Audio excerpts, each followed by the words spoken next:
turning into the late goal specialist, you spoke about belief, but I guess how are you sort of feeling? Is it taking some years off your life as well, watching the last sort of two games? No, you know what? It was actually quite calm in both games because I thought that we were in control, not only in Perth but also against Victory in that second half, and that we kept on pushing. So it was one of those ones that you just, not only the players have a belief, you have a belief that you can get something out of that game still. So it was a top game all round, I think, for not only us but for the neutral watching that game. There was some really good football played from both sides, and we were happy to come out on top in the end. But the second half, we were very happy with our game as a whole. You're scoring goals for fun at the moment. I was doing some research. You scored 7 goals in 7 before you beat Sydney 4-3. Now you scored 16 in 6. What do you sort of put that down to? What do you think? Anything change, or what's been the secret? No, I put it down to quite a few players getting their fitness levels up. You know, we have to remember Noel Botic hadn't played a game in pre-season, so he didn't really start the season. He's coming off the bench, and then his first game was against Adelaide that he started, and also Hiroshi was new to the club, so it takes him a little bit of time to get to understand his teammates. Abel Wallity was coming back from injury in pre-season, same with Reece Bozanowski. So you got all these factors that were built in, but we were still performing well in the first 7 games. I thought that we were still getting good positions. We just weren't. It wasn't quite clicking in front of goal. But now you can see that every time we play, it looks like we're going to score goals, and that's a real positive for us. So the players are full of confidence, and we just have to make sure that we keep that going. Comparing you, when the season you won the championship, I think that team was built on a really solid defence. You saw the clean sheets you were making. Now sort of contrasting sort of style of play this season, which goes to show your sort of versatility as a coach, and also personnel is important. What you sort of made, sort of comparing those two seasons, defence, attack, how do you sort of look at it as a coach? Yeah, different to compare. Look, sometimes you're with certain playing group that you need to adjust the way you play, and I felt that season there was really important, that we made sure that we were hard to beat, very good defensively because of the personnel we had. We couldn't press for long periods because of the personnel we had, and so we actually played that suited our squad. So this season it's different. We've got very young players that are very mobile, that can press for long periods. Our midfield's mobile, that can get up and down. So we can play the game that we like to play, and this is a game that I like to play. That I've always enjoyed coaching, because I believe it's the best way to win football games. But also I know that players enjoy playing that. So it's one of those ones that where we've been pushing for a little period now, not only this season but also last season, and now you can really start to see the results from that. Just one more from me, just on Angus Thurgate. You've spoken highly of this season, 150 game milestone. Still so, I think, underrated across the league. When you look at him, we sort of make of his form and his growth, but it's sort of the next step when we're talking about players that might get a call up to the Socceroos. You look at someone like him that's been so consistent. Do you see that could be on the horizon? I hope so for him. I can't speak highly enough of him as a player and as a person. I think that he's really gone on to another level this season. And he's the big reason, one of the reasons why we're going to another level as a team. So not only with the ball but without the ball, he does so much work for us, so many positive things for us. With the ball, what I loved about him this season, every time he gets the ball, he looks to play forward. And that's hard to then to stop when you're playing forward quickly to our strikers and our wingers, and then you got support underneath from our midfielders.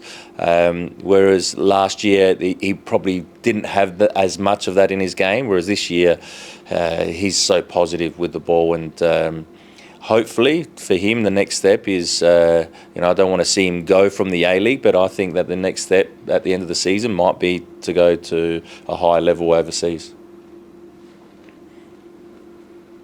John, against the Jets tomorrow night, guys, health and fitness-wise, what's the squad looking like heading into that game? Who's available, who's not? I think the ones that were available last week, they're all still available, but no one else coming back. Charbel's still not back. Donachie's still not back. Coda's still not back. And I think that's it in terms of injury-wise, but everyone else is fit and ready to go. You mentioned post-game on the weekend that maybe Noah and Hiroshi were redlining it a little bit as you chased the game. How have they pulled up, and do they have 90 minutes in them again, or do you have to manage them? No, don't have to manage them. Look, it's funny how players can recover when they win. They recovered really well from. I thought that the 2 weeks that we had were heavy, obviously with the games and the travel, but. Both of them, but the whole group have recovered really well, and they look sharp this week, and they're ready to go. And after a couple of weeks, John, where you've entered games as the underdogs, you're now probably entering this one as the favourite again. How does any of the messaging change in this scenario? Does it switch from motivation to keeping focus? What do you do as a coach? No, the main thing is that we keep playing our football, and I'm probably against Victory where we were underdogs. Against Perth, probably we were favourites, but we just keep on trying to play our football, and that won't change whoever we play against. I got asked before the Victory game that because they might be tired from midweek, from the travel, from the amount of games, will we sit off? We don't know how to sit off. Our team can only play one way, and that's press and try and play as quick as possible going forward, and trying to create as many chances as possible. So that will be the same focus against Newcastle. They're a good side. I know they haven't won a lot of games, but they can play some good football, and they can cause you trouble if you're not playing at your best. So the focus is to play at our best.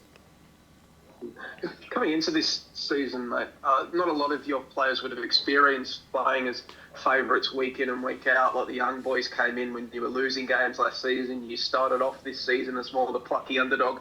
Do you reckon that's an important mental transition that your side will have to go through at some point, wherein they should be aiming to go into every single game considered the favourites and the hunter rather than the hunted? I don't know. Like, I'm sure that they'll get used to it if it's the case that we keep on winning. But we haven't really spoken about it, or I don't feel that they've thought about it too much. When you're playing with confidence and you're winning football games, that you just focus on actually playing, and it doesn't matter if people think that you're favourites or not, or that you should be out playing the opposition. Again, we've been able to play different styles in terms of against different teams this year. Teams that sit off like Perth, and teams that press us like Victory or Sydney FC. So, whatever a team wants to throw at us, I think that we're well equipped to play whatever team we're up against. So, again, Newcastle, I'm not sure how they're going to come here and play, but we know that we're ready for whatever they throw at us. Johnny, from just what Joey was saying before about when you played the lower teams, like I think when you played the Raw late last month, it was a bit of a scrap at Ironbark there. Was that just, did they bring you down to their sort of level, and how do you avoid that tomorrow night maybe? You know what, every game's a difficult game. I know that Brisbane Raw in the last, I think 5 or 6 games, they've been really close games. So, people underestimate them because they haven't won a game. We didn't. We knew it would be a tough game. But Perth Glory haven't had a great season, and we've been able to score 6 goals against them in the 2 outings. So again, we'll focus on what we have to do. We won't think about that. If Newcastle, where they are on the table, we actually don't even talk about where teams are on the table. We just talk about our game, what we have to do. Yes, we show their strengths and some things that we can exploit, but that's about it. So we just have to mainly focus on what we're doing. Johnny, I heard maybe Tommy Hewitt-Bell could be leaving next week. Can you confirm that or give us an update on that? I can't confirm it. I can say that Tommy Hewitt-Bell is in the squad tomorrow. Hey mate, just on that, we were talking just before about players being sold, to these overseas clubs. Do you think that with the way the league is, with the circumstances, with a lot of younger players getting sort of chances now, that's going to happen more. That's going to actually help clubs in terms of fees and potential, add-on fees later on, and the clubs sort of, need that. I hope so. I think that's like everyone says. Bringing through younger players and losing them, it might disrupt the league a little bit. But I actually think that's part of what our league is for, is to develop players and get players to play at an early age, which we're doing really well. And then eventually you want to see them go to the highest level possible. And a lot of the time that is in Europe or somewhere in Asia. So and again, it can become a business that makes a club sustainable. So I think that it's a positive. I hope that keeps on happening. I hope that we start to get some transfers within our club, because that means that not only it's good for the club, but it's also good for the individual. And what do you think of the American market that seems to be getting a bit bigger now in terms of our players going there? Yeah, I think that it's something that we can look at, because the MLS is similar to us in terms of they have a salary cap.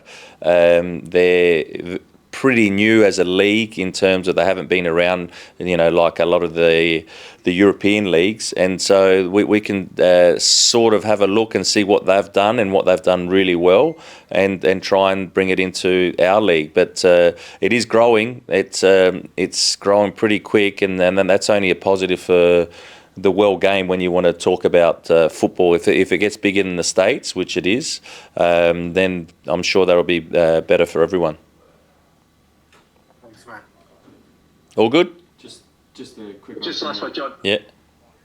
Just on the transfer market, John, further discussions with Mal and the likes of the club in a position to bring anybody in?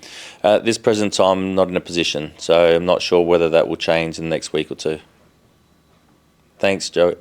Yeah, just we've got retro round at the club tomorrow night. Obviously, hopefully a bit of fun for the fans. We've seen men's and women's players coming in some retro football kits this week.